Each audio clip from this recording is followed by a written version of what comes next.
Hard sports all plays. Yeah. Hard sports all plays. Hard sports all plays. 365, we making the plays. You talking the game, get you to the days. We're high in the court, the dime in the lane. Variety topics living the same. All presentation, sports information. In the airways, taking the nation. Hard sport all plays, they working your faces. Grace at the field, so tie the laces. Hard sports all plays. Yeah.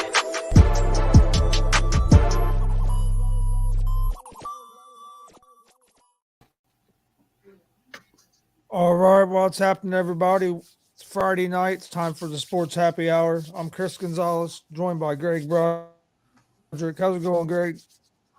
Hey, it's going good, Chris. It's the weekend, baby. It's the weekend and a lot of stuff going on. The tournament has been crazy thus far.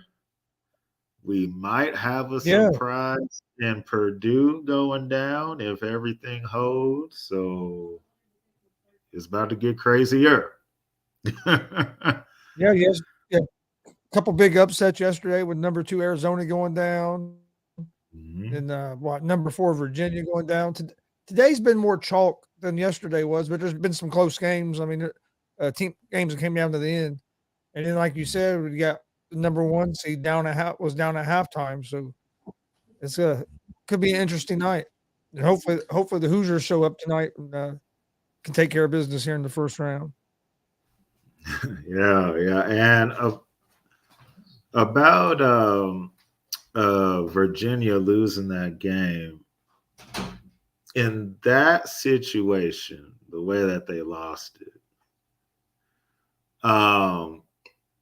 Kihei Clark has been amazing for them for the whole 4 years that he's been there. Yeah. And it sucks that he's going to be thought of now on what he didn't do right in those last seconds. But you have to know that you have a timeout. So don't just wing the ball down the court, and you could have took a timeout and then restarted, your offense. But it was a bad play. Credit Furman on taking advantage of that and making the big three, and being able to move on. But for all the good Kihei Clark has done in his time there, winning the championship, unfortunately, he's going to be remembered for that play. Yes. Yeah, and Virginia shouldn't have lost that game. Don't get me wrong. Furman was right there and came back and had that chance to win. But Virginia choked that game there at the end with some mistakes. And I agree, like you said, that that's what he'll be remembered for instead of all the good that he's done throughout his career. But one mistake like that, and that's what everybody's going to talk about for a long time. And I know firsthand, me being a Duke fan, Kihei Clark had some big games against Duke, and he was big in that championship year too for them. But it's just one of those things, and that's where your Tony Bennett, his not saying that they didn't do this because we don't know, but your coaching staff has to sometimes remind the coach that, hey, we still got one timeout, because everything that's going on, you can lose track of how many timeouts you have. So someone in that huddle should have said, hey, there's still one timeout. If you get trapped in the corner, call it, but easier said than done. So fortunately, another first round exit for the Virginia Cavaliers. They have not had good luck in the first round here as of late. That's for sure. No, they have not.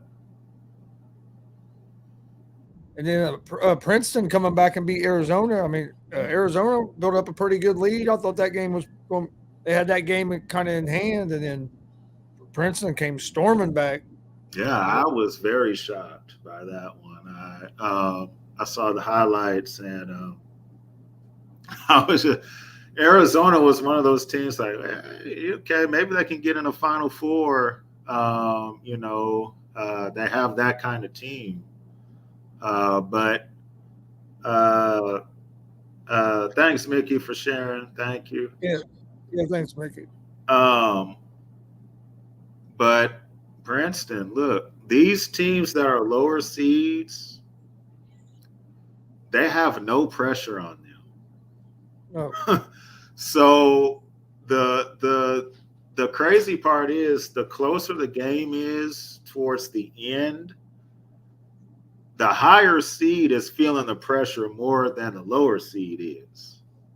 So that's when you see the higher seeded team, they start getting tight. The last 5 minutes of these close first round games.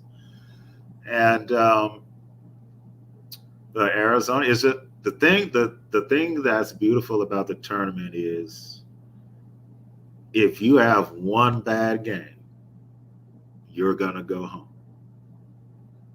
And Arizona, it was just one of the. I mean, they had the lead, but they, kind of took their foot off the gas, let Princeton back in, and then Princeton, ended up getting them. And that's why I tell there's no seeds don't really matter like they used to.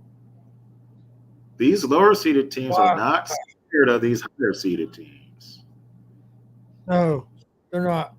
Guy from Purdue, Matt Ramos, just pulled off one of the biggest upsets in the college wrestling nationals. He just pinned Spencer Lee from Iowa, who was going to be a 4-time national champion. He just beat him. He just beat him in the semifinals. A heck of a match. It was. He was down by 2 with like 40 seconds left, and he ended up putting Lee on his back and ended up getting the pin with like 2 seconds left. Wow, how about that? That's a big upset, one of the biggest. Yeah, even upsets in wrestling is happening today. So, there's a bunch of upsets in wrestling yesterday, but this one right here is the biggest one that there's been in years. I mean, everybody thought Lee'd be a 4-time. He'd win his 4th national championship this year. Yeah. Well, I know the Who. That's why you play the games. That's why you play the games. That's why you hold the matches. Yes, sir. Them numbers don't mean nothing. They don't. Numbers beside the names don't mean nothing when it gets tournament time. Don't mean anything. So how do you think the Hoosiers will do tonight, Chris? I think they'll do good tonight. I think Shavino, freshman guard, getting so much experience in the year because Xavier Johnson getting hurt. I think that really helped us coming into the tournament with Johnson getting healthy now. I think that experience is really going to help us. And Hood Shavino ended up being freshman of the year in the Big Ten. And then, of course, you got Trace Jackson Davis, who I don't think Kent State's going to have anybody down low. It's going to be able to stop Davis. So that's why I think we'll have some success tonight. I think Indiana is good enough. They could surprise people and go on a run in this tournament. I mean, I know they were like 25-8 or something. They beat Purdue twice, who's the number 1 seed. Yep. The losses came in the Big Ten, which the Big Ten just beats up on each other. I mean, if you look at all the record in the Big Ten, I mean, nobody was really dominant. Purdue, I think, had 4 or 5 losses, and 2 of them was to IU. So I think we can make a run. I think we'd have Texas in the Sweet 16 or something like that, and then we'd have to try to get by Houston after that. But Houston's not fully healthy, so I think IU got put in a pretty good bracket, really, but for being a 4 seed. Yeah, I mean their hard game would be Texas, because they've been on a tear. Yep. Since,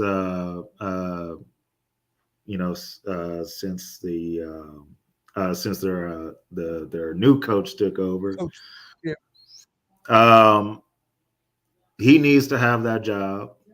Don't interview nobody Well, else. That's his I was going to job. ask you about that because rumor is Rick Pitino might get that job. Would you change coaches? That makes no sense to me. The players are playing too good. He took over in the middle of the year in an awkward situation that your former head coach put him in, and the team has extended since he became coach. It ain't like they've declined or just barely making it. They've played better. Yeah. Why bring in? Why change it? It don't make no sense to me. No, keep him. Because look, we all knew Texas had the talent, and but for it to be gelling like it is now, it is because of who's coaching them, and not just that. They ended up winning the Big 12 tournament. They slapped Kansas in back-to-back weeks. That is difficult in itself. Okay, so for them to say, "Oh, he's not worthy of being the head coach," look at what he's done. Yes, recruiting is everything. Yeah, I mean it is everything, but at the same time, why mess up? But if you're winning, that helps recruiting. Exactly. If you're winning, that helps recruiting. And players love playing for him. So I wouldn't change it, but Pitino is a big name. So he would, be able to get, players there. He's won, he's been to Final Fours. He won a championship in Louisville. So it's not like Pitino doesn't know how to coach. That's not what we're saying. We're just saying that the person that's already there is doing such a great job. Why change it? And I guess with the NIL, you wouldn't have to worry about him breaking rules and getting sanctions and stuff like he used to. So yeah. He's not gonna break no rules. He's not gonna break no rules this time. Yeah, there's no parties and all that. What was going on? Yeah. You don't. Yeah. You don't have to worry about that. So, but I think Texas should stick with who they have, and now Pitino will be a good fit for like St. John's or Georgetown or somewhere like that. I think his name would be good for those two places and will kind of bring those programs back. I've also heard Texas Tech as well. Yeah, Texas Tech. As a spot. It's a good program, but whoever gets that one, they're gonna have to kind of keep that train going because Chris Beard made it good, and then he left, and so it's kind of in that. Well, is it really a good basketball school or is it not? So whoever gets that, they're gonna kind of pick up from where it left off when Beard was there. Yeah. St. John's, I think Pitino and St. John's, it just fits together for whichever reason. I think he'll do good there if he ends up getting that job. Yeah, and I was talking. Me and Dad were talking earlier. This transfer portal. Don't get me wrong. I think it's a good thing because it does give players some mobility in college and able to go and it has caused more parity in college sports. But Yes. it also hurts small colleges. And just for example, where I live here in Indiana, Ball State University is in our hometown. Mm-hmm. We had a good year this year. Barely missed winning the MAC, our division in the MAC. But now two of our players, because they played well and they made a name for themselves, now two of our best players have entered the transfer portal, which is good for them because they're going to be able to go play somewhere else, get more exposure. I understand all that, but it almost makes it even harder for your smaller programs to build, because when they do find some good players and start building a good team, well, then the bigger schools just come and swoop them up. Mm-hmm. Yeah. Yeah. And that's, transfer portal. I mean, there's Don't get me good wrong, and it's the good for bad. the player. Yeah. It's It's good good for for the the player. player Yeah, for sure. because it's more exposure. He's gonna get more exposure at one of these bigger colleges at Ball State University. I understand that. All right. Yeah. It just makes it hard for programs to build Mm-hmm. when you're a smaller program like that, when you don't have that big name brand. Yeah, definitely. Definitely. And that's where a lot of these smaller schools are going to kind of lose out on that, because the good players they do have, they might stay for 1 year, even maybe 2 years, but then they'll hit that transfer portal to get that exposure that you're talking about. That you're They right, do drunk. commit They do. suicide. Yeah, they do. Yeah, especially in college. Yes, yes. And also, I think there should be some kind of rule on how many times you can enter the transfer portal as well. Mm-hmm. And that's why coaches, I feel like that's why coaches are starting to get paid a lot more in college. Because the schools are starting to realize, hey, if we have the right coach, then we can get the 5-star players and all of this. So yes, coaching is definitely a big part of it. Most of the times, every year in March Madness, it gets to the Final Four. You're seeing the really good coaches. You're seeing the Hall of Fame coach teams make it most times. So yeah, and the player does commit to the coach. A lot of times when players transfer, it's because coach got fired, or Yeah. Or a coach ended up leaving, so they went into the transfer portal.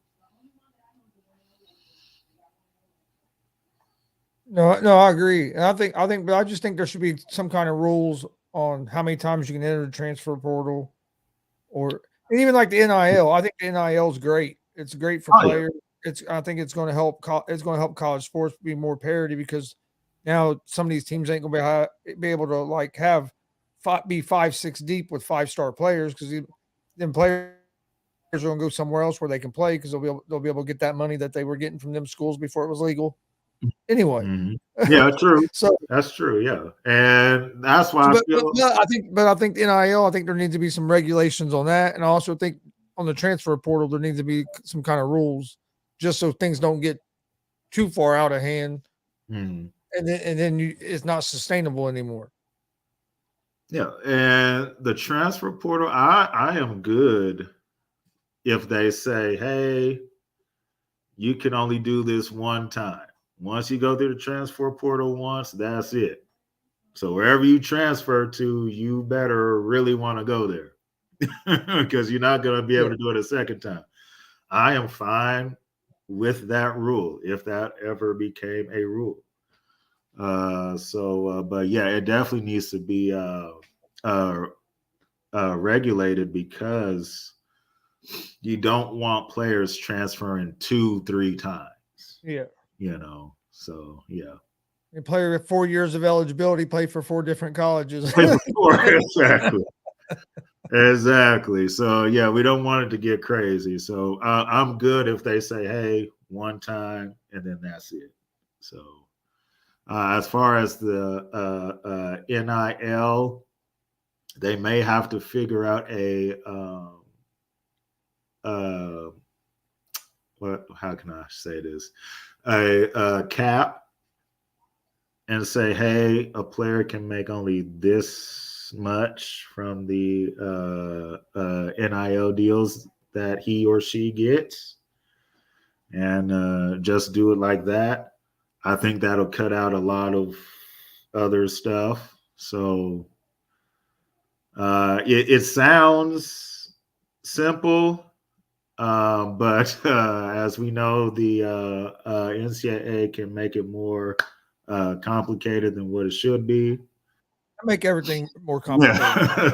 Yeah, exactly. So, well, as the years go on, I'm pretty sure they're going to start thinking of these things, and we'll start seeing differences. I agree.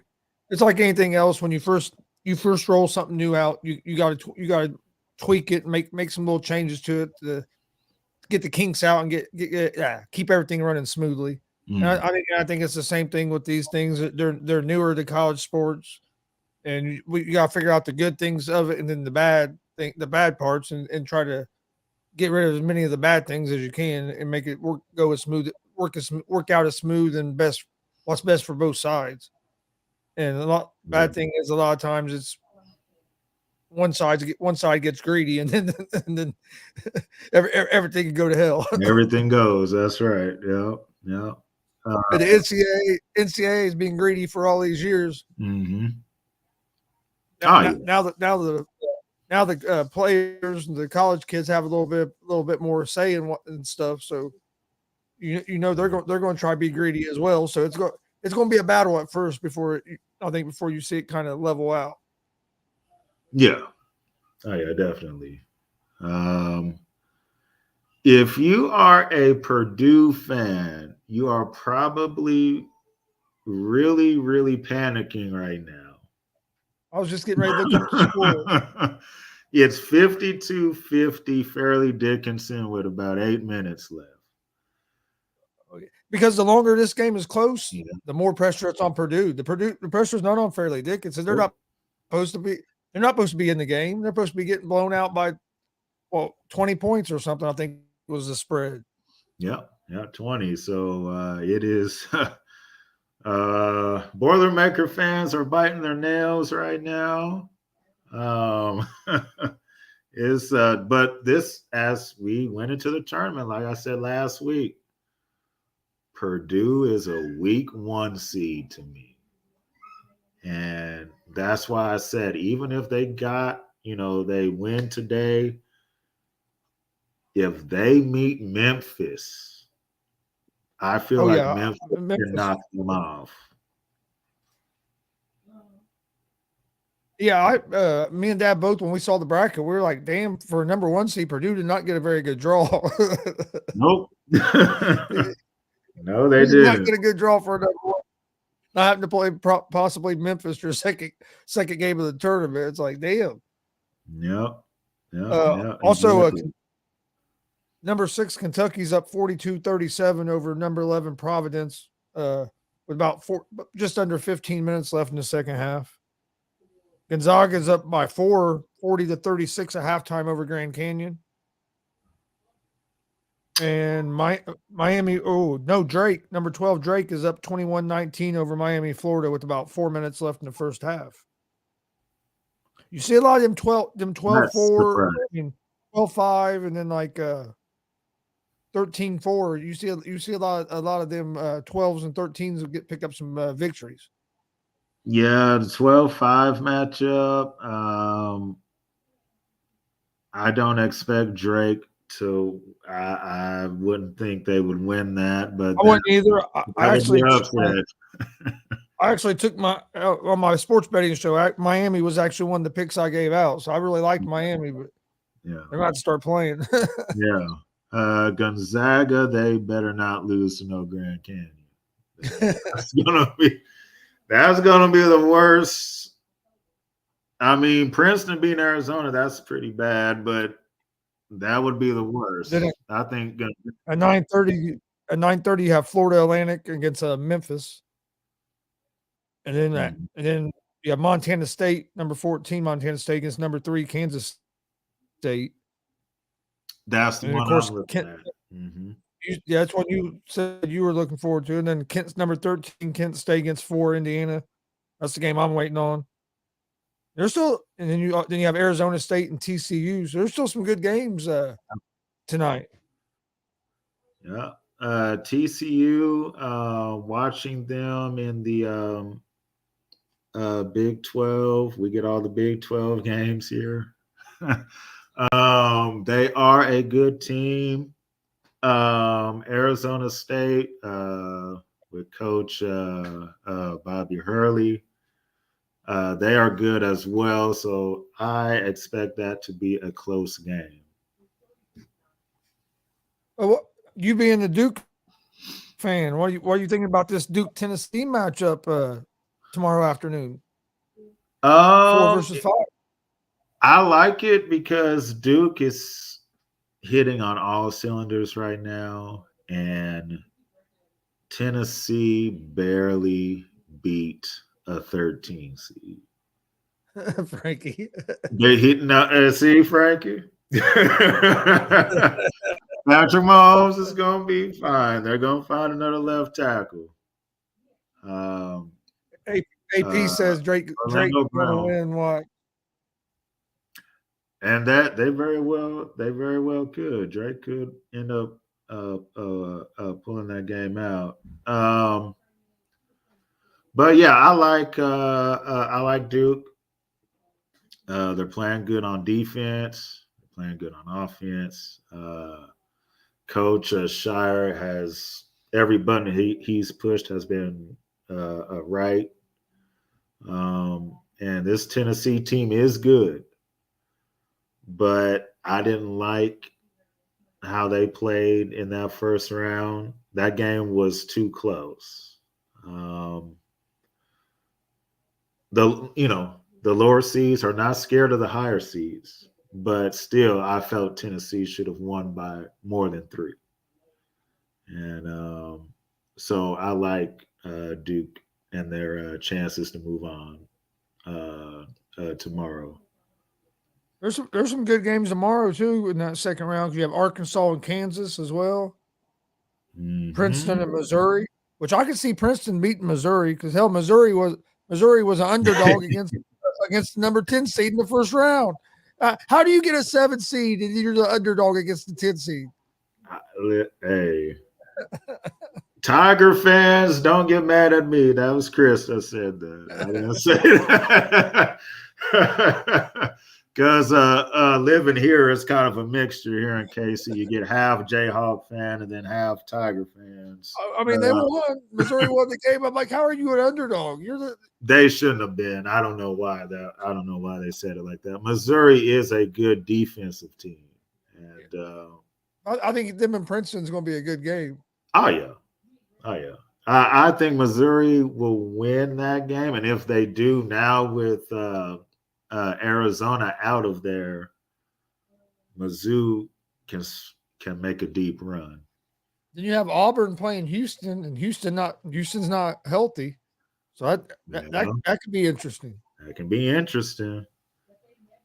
Penn State and Texas. Mm-hmm. Penn State coming off a big win over what? I think it was Texas A&M. Yep, A&M. Yep. AP says Purdue don't look too good. No, it don't. I told y'all last week. I said this. Hey, I've been saying it all year.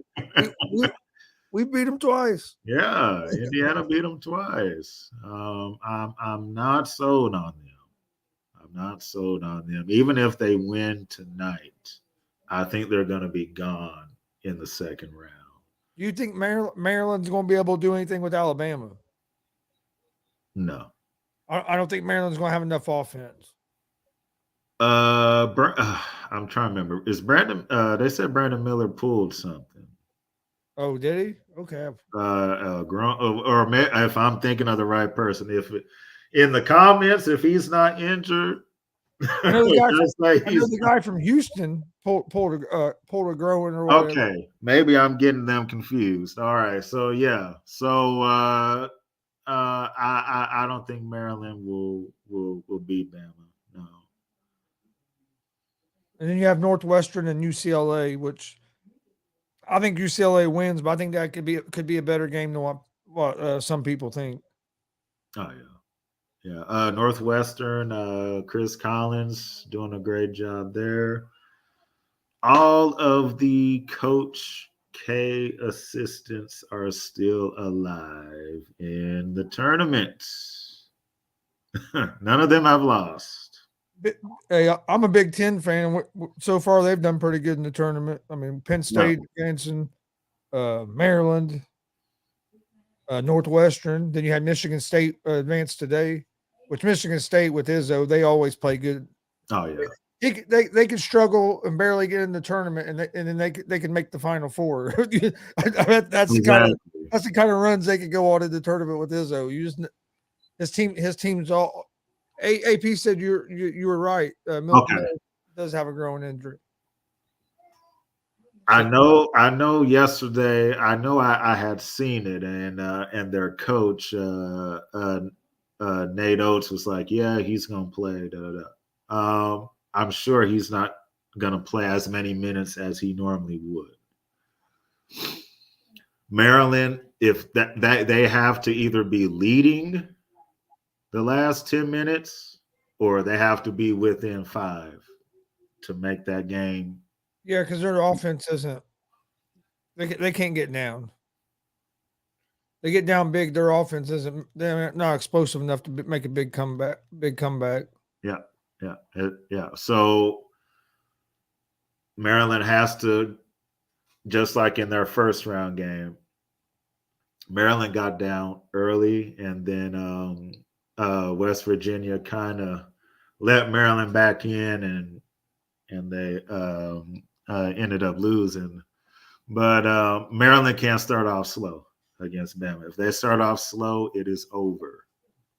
That game will be over. AP says, "Would you send him?" He said, "I would send him. You don't need him really against Maryland." Yeah, I would, because growing, that can be, look, one. Well, and honestly, I think that'd be a good idea, AP. Yeah. If you look at Houston, they should have set their guy yesterday. He had no business playing yesterday. Now he got hurt more, and he might be out for the rest of the tournament. Or if they were to set him yesterday, you get that win.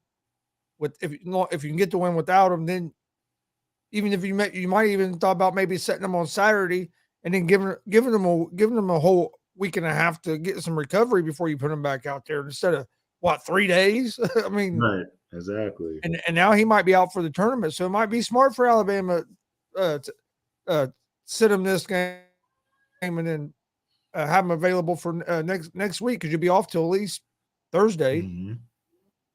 After tomorrow, so that gives you what, 4 or 5 days. Yeah. Well, I'd give him about 6 or 7, almost a week total from when he got hurt, because he got hurt yesterday. So I give him about a week to heal up. Yeah, they would be better off sitting him. I don't think that Bama doesn't need Brandon Miller to win against Maryland tomorrow. They can do it without him.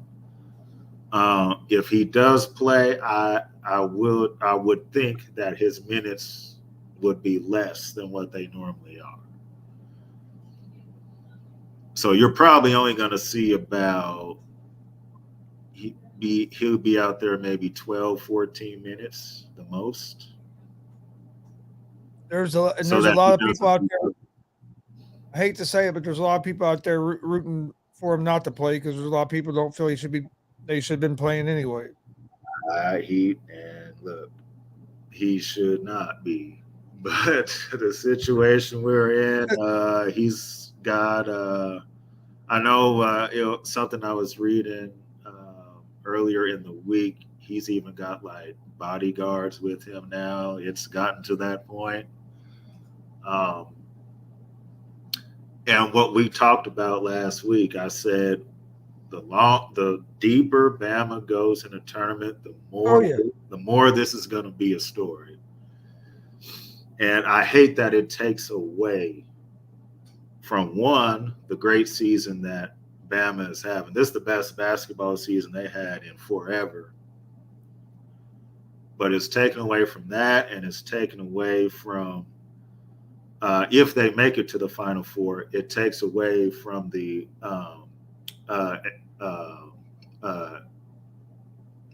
excitement of the Final Four. Yeah. Oh yeah, because if they make the Final Four or even the national championship, that's going to overshadow. That's going to be the whole story that's going to get talked about. Unfortunately. Sadly, yes.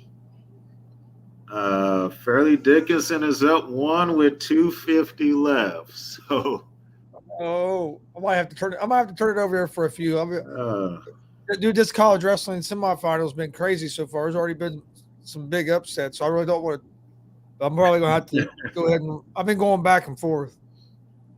Purdue fans, I know. Hey, if you are watching us, if you have us on one screen and then you're watching your game, you're probably going to need a happy hour if this doesn't go your way.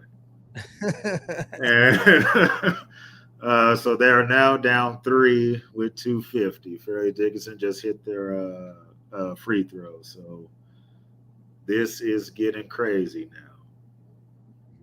Purdue fans they're not even sitting on the edge of their seat. They're standing up, getting ready to throw something through the TV. I can only imagine. I don't know what it's like losing to a 16. I know Duke lost to a 15 a few years back. That night, I turned my phone off. I didn't want to. I didn't want to talk to nobody. I was like, I'm not talking to nobody today. No. Yep, so it's 2 minutes left. Oh, yeah.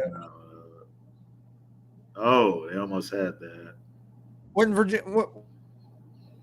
a couple years ago Virginia number 1 seed and got beat? Yeah, they lost to, I think it was UMBC. I think that's who it was. So I think that's, if I can remember right, isn't that the last time a number 1 seeds got beat in the first round? That is the one and only time it's happened. Yes. So if this score holds, this will be the second time in all NCAA history that a 16 has beat a 1.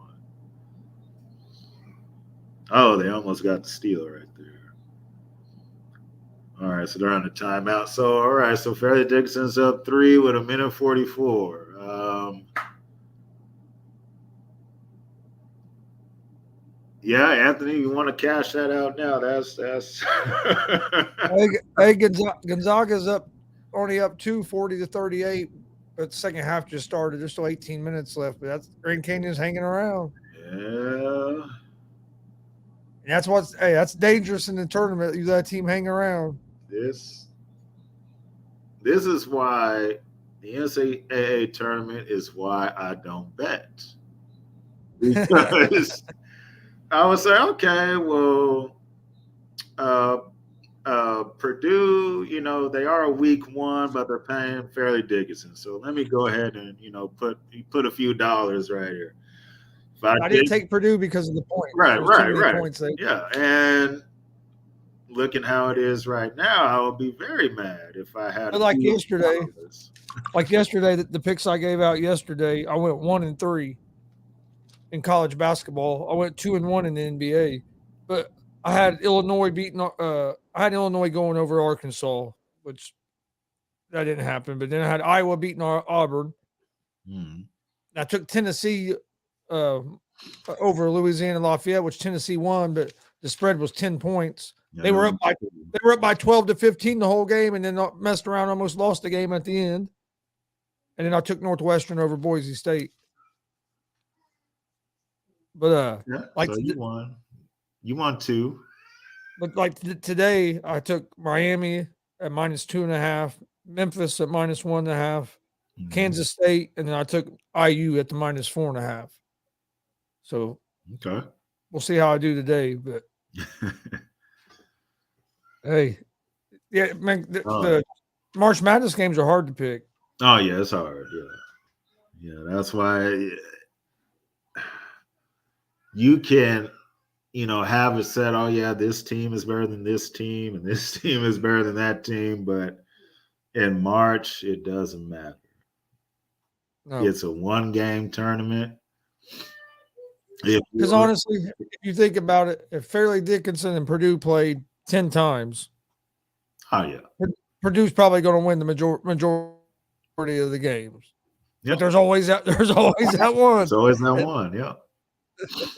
Yeah, all it takes That's is kind of like one. what we were talking earlier. That's why you play the games. That's why you play the games, and all it takes is one bad night, and then your season is done. It's what makes March Madness great. I don't know. I always thought it'd be cool if they'd done something like that in the NBA instead of playing series. Oh yeah, one game. Yeah. One game. But then you have people complaining, well, if it was a series, this team would have won. Like, okay, well, that's too bad. But you know how much more exciting it makes it though when it's win or go home. Yeah. That's why the NFL is so popular, because every game matters, and there's only 17 games in a season. They all matter to get you to the playoffs, and that's why so many people watch the NFL. Yeah. Yeah, if the NFL played 70 games, it'd be more watered down, and people wouldn't watch it as much in the regular season because the regular season wouldn't mean as much. Mm-hmm. And honestly, I would be good if the NBA was like, hey, instead of having best of 7, we're gonna have best of 5 series. I'm good with that. I am too. Yeah, I'm good with best of 5. They drag a best of 7 series out 3 damn weeks. Yeah. It's like, yeah, you play game 1, let's have 2 off days, and then play game 2. It's like, what? Now we're gonna have 3 off days. Then we'll play game 4. Like, what? Yeah. It's like you're gonna play a series. I mean, you should play back to back unless there's a travel day. Right, exactly. You shouldn't get 3-4 days off. That's not a series. That's a schedule. And that's the only time you should have the 2-3 days is when it's a travel day. So let's get games 1 and 2 over with. Let's have our 2 days of travel and go on to game 3. Yeah. A 7-game series shouldn't take 2 weeks to finish. Nope, it shouldn't. No. Fairleigh Dickinson up 61-56. Oh, wow. With a minute 3 left. Yeah. Yep. And 3. He just knocked down a big 3-pointer. Oh, and people are going to be on Matt Painter because he's had number 2 seeds and ain't been able to get past the Sweet 16, and then now you have the number 1 seed, and you might not even make it out of the first round, but the scary thing is, and I'm not a Purdue fan, but the scary thing is Purdue could be better next year than they are this year because they got 2 young freshmen that are big contributors. Edie will be back. Edie will be back another year. So I mean, they're not losing much. So they're going to be better. I think they'll be better next year than they were this year. Oh yeah, definitely. Matt Painter, his job is safe for right now. Oh yeah, I mean, he's had so much success there. But if this doesn't go right tonight, and then there's another early exit next season, I can see some changes coming. Yes, he's been there for a while. Yeah, I can't think. I'm not even for sure how many years, but I mean, and they're one of the colleges that have had stable coaching because I mean they had Katie for a long time, and then went right into Painter. Yep. Mm-hmm. Okay. I ain't gonna lie. I couldn't stand Gene Katie. That's just the IU Purdue thing. I'm the Bob Knight. I'm the Bob Knight guy. Bob Knight, yeah. Yeah, Gene Katie and Bob Knight, yeah. Oh, they just go at it. Yep. Oh man, Purdue. I think Purdue's in trouble. Okay, so Purdue is now down 3. They made 2 free throws, about 55 seconds left. But as long as Fairleigh Dickinson don't turn the ball over and hit their free throws, it's going to be tough. Yeah. Because you got one more possession basically, and you got to start fouling. You got to start fouling. Yeah. You could try to get a stop in this possession, and after that, it's going to be you're going to start fouling. Let's see if they can get a good shot here, because now the shot clock's down to 10, and we're still dribbling here. Oh, it got blocked. Okay, it's still Fairleigh Dickinson ball.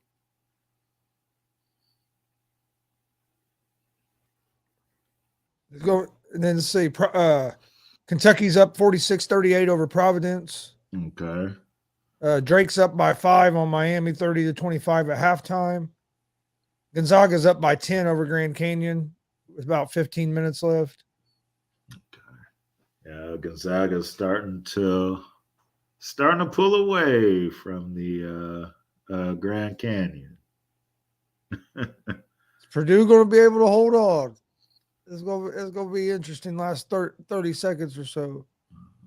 Oh, we're about to look at this replay for like 10 minutes now. They're trying to figure out who touched it last. It looked like the Purdue guy knocked it out. Yeah. That's the way I see it.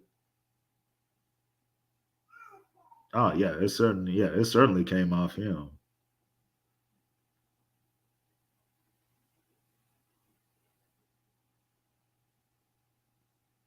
Yeah.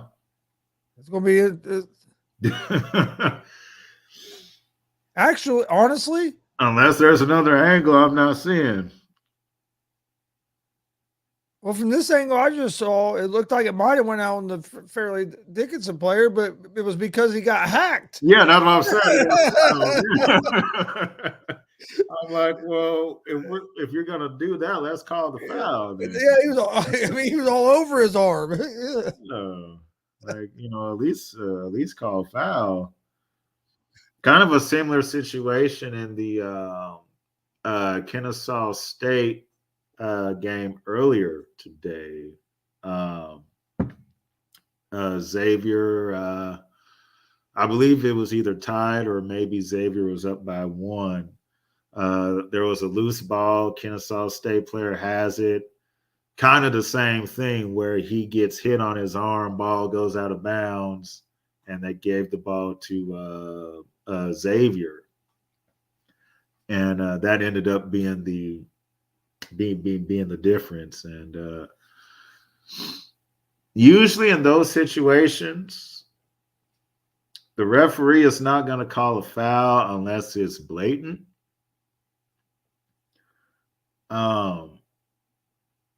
Now, see, on this one, Fairleigh Dickinson player, he does get hit on his arm. I'm not sure if the referee either didn't see it because he's right there. How do you not see that? He's on the baseline. But the reason why I say that is because if he's paying so much attention to the ball, he may not have seen the slap right there. Maybe. But because everything happens so fast. But well, honestly, I will give the ref this. The ball would kind of be shielding him. The ball would be kind of shielding him seeing his arm get hit. Right, exactly. Yeah. I will give the ref that. Maybe that'd be the only thing. But still, you're standing 2 feet away from it. You got to get it right. Yeah, got to. Yeah. And if you don't see it, you can at least hear it. Be like, hey, that sounded like somebody got hit on the arm. Here's my thing. When they challenge something like that, since they're looking to see who it went out of bounds on, can they even do anything? Can they say, oh, well, there was out of bounds on him, but there was a foul? Right. Yeah. I wish they did it like that, but unfortunately, it's going to be Purdue basketball here. Fairleigh Dickinson's coach is getting mad. I figured it was going to be Purdue ball. So it's 30 seconds left now. Even though he did get hacked. He did get hacked. He did, and they did not call it. That's the thing. I don't think you, if there's not a foul called, I don't think you can call a foul. So I don't think there was, since it wasn't called, I don't think there was anything the referees really could do at that point. Right.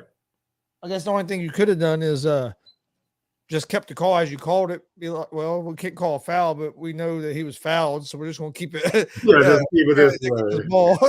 Right, It was out of bounds on Purdue. Even though the whole world seen the replay 50 times now. And Matt Painter wanted that foul called down here on this end.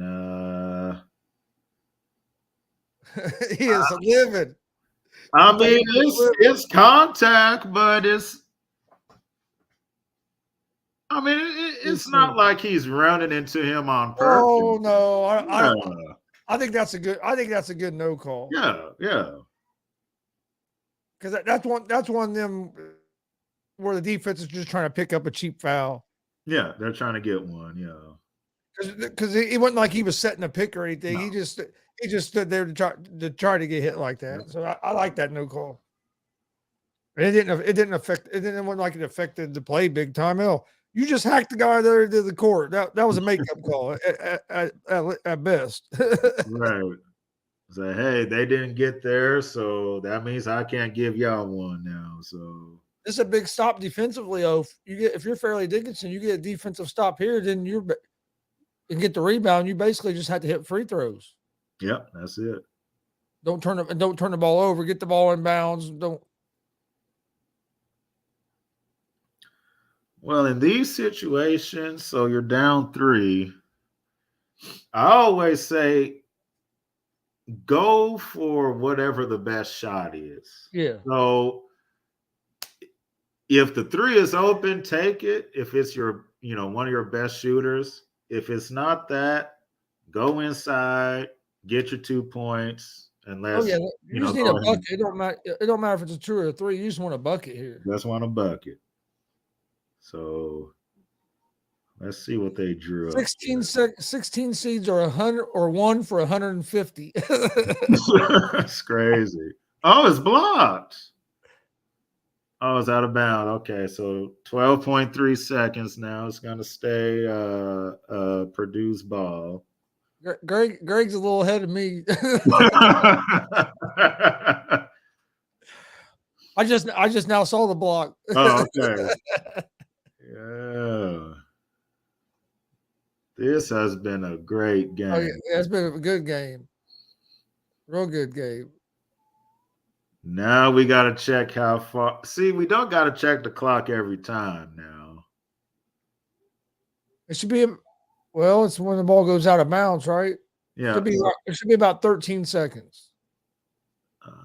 They got it to 12.5. Let's see when it goes out. I'd say about 13, maybe 13.2. They're keeping it at 12.5. Well, wait a minute. Wait, is it? Well, no, that's probably right because when the ball hits the ground out of bounds, right? It's not when it hits the ground. Yeah. Yeah. So 12.5 was probably pretty close. Yeah. I was going by when it crossed the line. Now it's been right around 13. So yeah. Right around 13. Yeah. That's why I hate about basketball is all the damn timeouts. Yeah, all the timeouts. Oh man, this has been exciting. We are, if you're watching us on the Sports Happy Hour, we are maybe witnessing history before our eyes right now. We're 12 and a half seconds away from seeing something we've only seen one other time, which is a 16 beating a 1. Man, yeah, that's crazy. Marco. All right.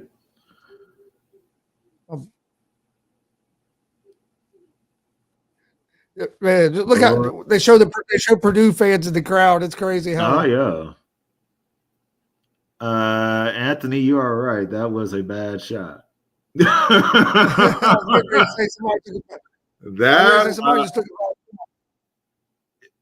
That is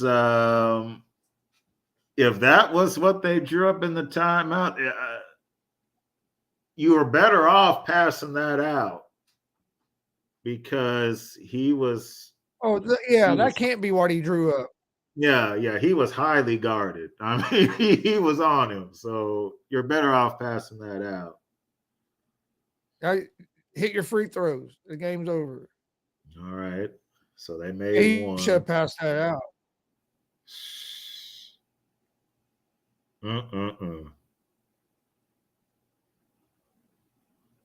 Wow.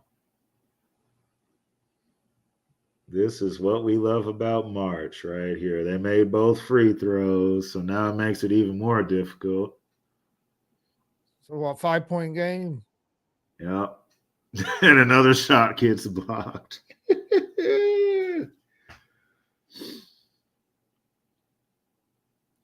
Oh, man. 1.5 seconds away. Now they're 2 for 150.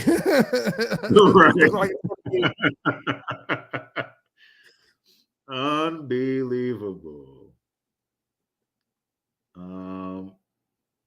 Now they're calling a timeout. The party is already starting out there and with their fans. Okay, well, 1 second left. Yeah. Well, it's 0.6. I don't know why they don't just put the ball in. Yeah. Game's over. Yeah, somebody called timeout. But but this is what we said. I mean, I said Purdue is a weak one. They never impressed me. I think he'll get at least one more year, but if he don't do something next year in the tournament, I think he might be in jeopardy. Yeah, definitely. Dad was asking if I thought Painter's job was going to be safe. He said he can't win a big one. No, he cannot. So AP says people's brackets are done now. Well, yeah, because we've had a number 1 seed go down, a number 2 seed, a number 4 seed. Everyone's bracket is done as of right now. It's been a crazy first round. There it is. Fairleigh Dickinson's done it. Drake and Miami are in a low-scoring game, and you have Providence and Kentucky's a pretty good game. So there's still some good games on right now. Gonzaga's pulled away from Grand Canyon. They're up by 20. Oh yeah, that's over. Purdue fans, I have not experienced this. Like I said, the 1 year Duke lost to a 15. Forget what year that was. But I turned off my phone after the game. So if you are friends with a Boilermaker fan and they don't answer the phone. Yeah, if they don't answer the phone, they are okay. They just have it off right now. They don't want to talk. They don't want to talk right now. So check in on them tomorrow. I can't say I blame them. Right. I wouldn't want to talk either. Oh, man. But now, see, this opens the door now. because my buddies wouldn't be calling to check on me. They'd be calling to give me shit Right, because yeah. my team just became the second team in history to be a number 1 seed and get put out first round. They'd be on me about it. So yeah, I wouldn't answer the phone. It'd be, no, I ain't dealing with you I'm guys not. tonight. That's right. Ain't no way. And if I was out with the group of friends and that happened, I'm probably going home. Oh yeah. It's time to go. It's time to head home. Now this opens the door for Duke in a way now, because now if you win your game tomorrow, you're playing either a 16 seed or you're playing the 8 seed Memphis or the 9 seed Florida Atlantic. Probably going to be playing Memphis. Okay, so if I'm a Duke fan, I'm loving the chance to at least get to the Elite 8, because the door is now wide open. Because I thought Memphis would have a chance to beat Purdue. I really did. So yeah, that's why I think it might be. That's why I'm thinking it'll be Memphis. But you never know. I mean, we just got that. That just got proven to us right there. I mean, well, congratulations to Fairleigh Dickinson and their fans, their players. I know there was people that thought Purdue might have been on a weak number 1 seed, but I still don't think anybody thought they'd get beat first round. No, nobody thought this. Yeah, nobody thought this. Now I have to Google where Fairleigh Dickinson is, because I don't know. Just like last year, I didn't know where St. Peter's was. I had to go and Google when they went on their run last year. So yeah, I'm not sure. I'm not sure where Fairleigh Dickinson is. yeah, that is what a story. What a story. Yeah, well, it don't happen very often. Like I said, it's only happened twice in 150 games, so or whatever. So 16 seeds. Yeah. And I saw today in like 5 of the last 6 tournaments, one of the play-in teams have advanced out of the first round.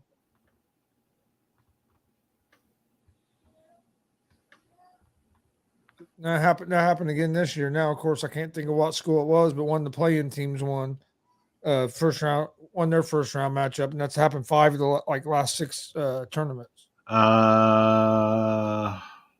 Pitt. Yeah.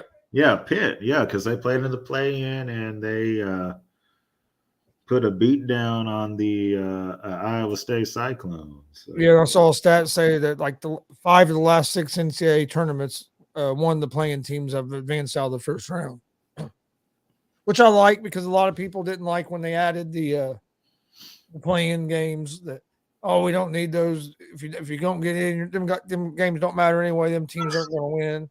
So you know what I mean. So it's nice seeing them teams advance that first round, because it shows, hey, them teams are good enough. Some of them teams are good enough to be here. So yes, and the one year that VCU made the Final Four, they started off in that play-in game all the way to the Final Four. It's I mean, it's unlikely, but it can happen. You see it, we've seen it. So yeah, so we all witnessed history together. Thank y'all for watching that with us. That was something it may take another 10 years to see that again. Now I just need the Hoosiers to step up and win a game tonight. Let's go. Yeah, that's it. Don't follow Purdue's. Don't. Don't follow them. But before we end out the show, the craziest thing. So the Mets player that got injured from the celebration, Edwin Diaz. I couldn't believe when I first read it. I said, "How do you get injured celebrating. Yeah. And, they said he messed up his knee. He's going to be done for the season. I mean, it's one of those freak things. I mean, there's nothing nobody could have did. Yeah, because it wasn't like he was doing a whole lot of celebrating either. I mean, they were barely hopping up and down. It wasn't like they were going crazy. That was right. weirder about it. Yeah. So it was crazy how that happened, and now the Mets lose, one of their best players because of that. Well, that's what I hate when people say, "Well, players shouldn't play because you're taking a chance of getting hurt." Well, I understand that, but you can get hurt. They can get hurt walking out of the dugout. They can get hurt walking on the sideline. Exactly. They can be in a little huddle, hopping up and down 2 inches off the ground. Literally, maybe 2 inches off the ground is how high he was hopping up off the ground. Yeah. And blow a patella tendon. I mean, you just never know if it's going to happen or when it's going to happen. So that's why I kind of push back against, well, they shouldn't play because you're taking too big a risk of getting hurt. Well, okay, you get up and walk, you're taking a risk that you could hurt something. Oh yeah, definitely. And then you have people, oh well, if he shouldn't have been celebrating. That's what. No, really. I can understand if the dude was maybe running and trying to do like 5 backflips or something. Okay, maybe it's a little excessive. But he was literally hopping 2 inches off the ground. Yeah. In a circle. I mean, he wasn't doing much. I mean, no, there's nothing. Yeah. There's like you said, a freak accident. Yeah, it's a freak accident that unfortunately happened because dude's one of the best closers in baseball. Yes. So, and the Cincinnati Reds have his little brother who looks like he's going to be a lot like him. So he had a good rookie year last year as our closer. I think he's going to really step up this year. Yeah, and expect, the Royals have been very good during spring training. Expect for them to be in the hunt. I'm not going to say they're going to win the Central. They're going to be better than what we thought this season, because they've been playing very well during the spring. I think I kind of feel that way about the Reds too. I think the Reds are going to be a little bit better than what people think, than even what I thought after seeing them in spring training. If we can stay healthy, I think we'll be a little bit better than what I was expecting. It's going to be up. I think our pitching staff is pretty good. What worries me a little bit is our relief pitching, and then just our offenses. Because we traded away our best hitters last season, so it's like who's going to have the production? But I'm looking for a big year out of Jonathan India. He had a great rookie season, and then last year kind of had a little bit of a letdown year. A lot of it I think was due to injury. He had a lot of nagging injuries, never could really get in a rhythm. And he seems to be healthy this year. I think he's going to have a big bounce back year this year. So I'm excited about that. And of course, getting to see Joey Votto play could be his last season. So hopefully we can have a good year, especially if it is his last season, because he deserves to be on a damn winner. Dude's a great baseball player. And Reds have never done enough to get enough players around him to be able to make a run, and kind of unfortunate. Yeah. Mickey, what was the name of that player? Because I have not read on that. If you know the name, let us know, and I'll try to Google that, because I didn't even know that somebody else had another freak injury. Then here in Indianapolis, we're getting ready because Minshew Mania is on the way. So oh yeah, they got Gardner Minshew. We got to bear down for Minshew Mania. Man, everybody's gonna be wearing mullets at the games now down there. Yeah, but, mullets and mustaches. Yeah, mullets and mustaches. I told Jay that I was going to show up Monday for the ASAP afternoon blitz. I was going to shave all my beard off and just have a big mustache. Look, Gardner Minshew, he's better than what the Colts had last year. Does he solve all of our problems? No. No. I do think it's a good move because I don't think they're really sold on anybody in the draft at 4 because I think they believe Young and Stroud are both going to be gone, which I wasn't really sold on either one of them anyway. Yeah. So I mean, you get Minshew on a cheap deal. You're paying him like $3.5 million to be a bridge guy. I think they're going to move back in the draft from 4, or they might take an offensive lineman at 4, then take it maybe Hendon Hooker or somebody like that in the second round, and kind of have them play behind Minshew and learn. Yeah. And then worst comes to worst, if you suck again this year, next year's quarterback class to me is better. You could be in the running for a Caleb Williams or a Drake May. So I think it was a smart move. Mm-hmm. I think it was a smart move, and honestly, Minshew is just as good or better than the last couple guys they brought in. I would say he's just as good as what Wentz has been putting out there, and Matt Ryan just can't move no more. He can't do it. Yeah. So I mean, to me, and you got him on a cheap deal. It wasn't like they overpaid for him. No, if they went and signed Gardner Minshew to a 3 or 4 year deal and paying him $25 million a year, then I'd have been pissed. But right. I mean, you signed him for a 1 year, like $3.5 million deal. So I mean, the worst thing that could happen is he could end up being your backup. No, I mean, with the way the Colts defense was last season, can Gardner Minshew win you 7-8 games? Yeah, I think, yeah, he can win. You know, that can be especially if you have a healthy Jonathan Taylor this year, where you can lean on your running game, and then with the defense, that especially in that division, it's not like Jacksonville's better, but it's not like that division is just a blockbuster division. I mean, who knows what Houston's going to look like this year? Mm-hmm. Tennessee, who knows what they're going to do, what they're going to look like? Hell, they might not even have Derrick Henry no more. Do you really think Ryan Tannehill's going to throw the ball and beat a lot of teams? No, I don't. So I mean, yeah, the AFC South is wide open. Jacksonville is probably going to be the favorite starting out the season, but the South is wide open. Well, what do you think about Aaron Rodgers as a Jet? But he's a Jet, but he's still under contract with the Packers.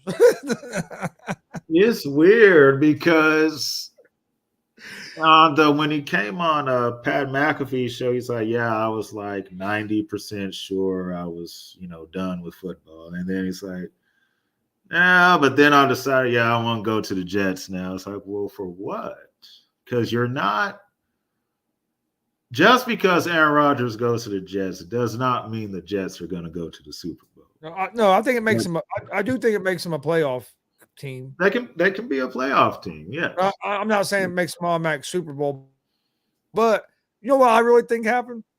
I think he was going to retire, and he said that the Packers told him to take as much time as he needed. If he wanted to come back, that they wanted him back. Yeah. Well, then while he was in his little retreat, the Packers kind of switched gears and was talking about how they were disgusted with them and didn't want him no more.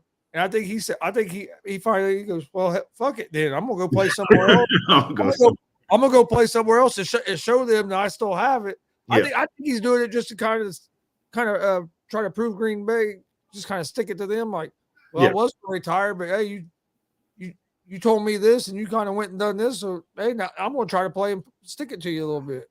Yeah, and with him going to the Jets, does it make him a playoff team? Yes, but in that conference, it makes him the 4th best quarterback. And it's awful funny that the similarities of him and Brett Favre. Right, yeah. But wasn't somebody saying he's gonna? Somebody kind of made a joke. Yeah, he'll play for the Jets, and then the year after that, he'll try to go to Minnesota or something. Like, what? Which will probably be better because he'll have Jordan Jefferson to throw to and all that, and he can stick it to the Packers for the season. If Kirk Cousins has a bad year this year, Minnesota could be ready to move on from him. Oh yeah, you never know. It could happen. Yeah, that's it. Anything can happen. But Oh, that would be so. That would be so funny if he did it up in Minnesota. yeah, that would be. But yeah, if the Jets get Rodgers, they'll be in the playoffs. But the AFC is still between Patrick Mahomes and Joe Burrow, and that's it. Josh Allen has to earn that way back in there for what he did not do in his playoff game. So, Oh yeah, yeah. He didn't play very well last year in the playoffs. yeah. Any, anything else you want to hit on before we get out of here? That was it. I just wanted to let everyone know we'll be doing an episode of Red Kingdom next Saturday. Me and RJ will be back on. A lot of stuff happened during the free agency for the Kansas City Chiefs, and we're gonna hit on those on next Saturday and tell you what we think about what they've done so far and what the next move should be. Should they go after Odell or not? So that is next Saturday. Real quick, next Friday, I won't be able to do the show next Friday because I'll be I got a wrestling show. Okay. But I'll be good for the next week. Okay, sure. Awesome. Yeah, we're doing that. Next Friday, we got wrestling. We got a Hall of Fame, wrestling Hall of Fame induction on Friday, a wrestling show Saturday, and a wrestling show Sunday. So we're next weekend is going to be a busy weekend. Going to be a lot of tearing down, setting up. That's it. A busy weekend. Busy weekend for the GONZO Sports Room. Yeah. And then we got a big show April 8th. We're doing a show at WWE Hall of Famer Kurt Angle will be there. WWE Hall of Famer Rikishi, and then also Buff Bagwell will be there as well. So we got that big show coming up in April, which I'm really looking forward to. So we got some big things coming up. There it is. That's awesome. And those will be streaming on ASAP, right? Those matches. Yep. Yeah, they'll be on ASAP and on the GONZO Sports Room channels as well, both. All right. All of our shows we stream on YouTube, Twitch, and Twitter, and then the other stuff we do on Facebook as well. But we don't do the wrestling shows on Facebook because all the copyright stuff. If they play music, Facebook will kick your stream off. It's don't worry. So I just don't mess with it. Or you got to mute every time music comes on, and then that affects trying to watch a wrestling show when guys are coming out and you have to mute all the music and everything, and people are talking. Yeah. You don't know what, so we don't do Facebook for that. Yeah, music is part of the, they do their intro and they come out. Yeah, that's a big part of it. Yeah, that's part of the show. But one thing before we get out of here, go check out the ASAP Network app on Google Play Store if you're an Android user, Roku TV, also on Amazon. If you got Fire Stick, go to where you search for your apps. You can find the ASAP Network there, and it's now also available on the LG Smart TVs. Yep. So you can find it there, and hopefully it'll be available on Apple products here real soon. I know a lot of people ask about Apple, but that's coming. It's coming. But make sure you go check that out. You can find all the stuff on all the shows that you watch here on ASAP. You can find basically on demand there on the ASAP mobile app. So it's I've been watching it quite a bit. I like it. Yes. I think it came out pretty good. And there's always little things you can tweak about something when you first started up, but I do think it's a good thing, and hopefully everybody enjoys it. And then, but other than that, Greg, do you have anything else? That is it. Hope everyone has a great weekend, and we will see y'all in a couple of weeks. This was episode number 2 of the Happy Hour, and it was fun. And oh yeah, like you said, got to witness some history. Yeah, witness history. 16 beat A1. So awesome. Hit that subscribe button on YouTube at the All Sports All Plays Network, at Gonzo Sports Room, at the G Report. Hit that subscribe button on YouTube as well. But we appreciate everybody joining us. Like Greg said, we won't have a show on the 24th, but we'll be back the 31st with another sports happy hour. Check out Red Kingdom. You said Saturday? Next Saturday. Check out Red Kingdom next Saturday. Check out the ASAP All Sports All Plays Network. A lot of talented analysts over there.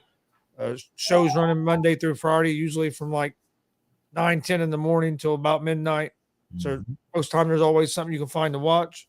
But we appreciate you guys watching. We'll see you guys next time here at the Sports Happy Hour. All Sports All Plays. All Sports All Plays. All Sports All Plays. 365, we making up plays. You talking the game, get you to the days. We're high in the court, the dime in the lane. Variety topics living the same. All presentation, sports information. In the airways, taking the nation. All sport, all plays, like working your faces. Grace at the field, so tie the laces. All sports, all plays.